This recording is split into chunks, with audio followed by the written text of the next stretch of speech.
त्यांनी हातात कुराण दिलं, म्हणाले हे वाच आमचा हो आमच्यात ये. पण मला भूक लागली होती, मागावं वाटलं पोटासाठी 2 घास मागता आलं नाही. बाजूला आई उभी होती. दुसऱ्यांदा दुसरे आले, त्यांनी हातात गीता दिली, म्हणाले हे वाच आमचा हो आमच्यात ये. पण मला भूक लागली होती, मागावं वाटलं पोटासाठी 2 घास मागता आलं नाही. बाजूला आई उभी होती. तिसऱ्यांदा तिसरे आले, त्यांनी हातात बायबल दिलं, म्हणाले हे वाच आमचा हो आमच्यात ये. पण मला भूक लागली होती, मागावं वाटलं पोटासाठी 2 घास मागता आलं नाही. बाजूला आई उभी होती. साऱ्याच धर्मांचे धर्मगुरू येऊन धर्मग्रंथ देऊन गेले.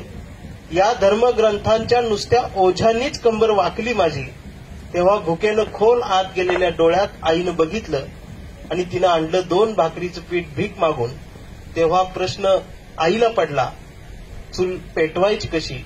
कारण याच देशात भाकरीच्या पिठापेक्षा चुलीची लाकडं महाग मिळतात. कारण याच देशात भाकरीच्या पिठापेक्षा चुलीची लाकडं महाग मिळतात. आईनं मग सारेच धर्मग्रंथ घातले चुलीत. काडी लावली, आग लागली, तवा तापला आणि तापलेल्या तव्यावर आईनं 2 भाकरी भाजून दिल्या.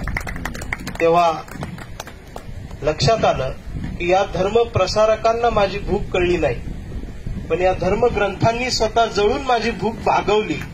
म्हणून धर्मग्रंथ माझ्यासाठी श्रेष्ठच. ती झालर होती संस्कृती.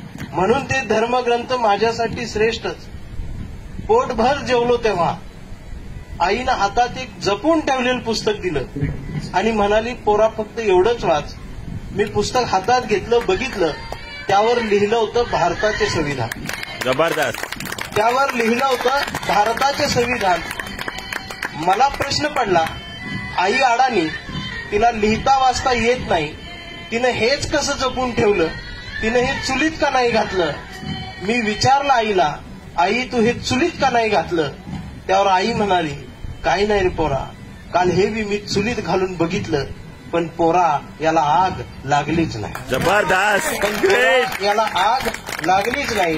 म्हणून आपली वेदना समजून घेणार, या देशाला समजून घेणार, या पृथ्वीला समजून घेणार, या मानव जातीला समजून घेणार, यात नक्कीच काहीतरी असलं पाहिजे.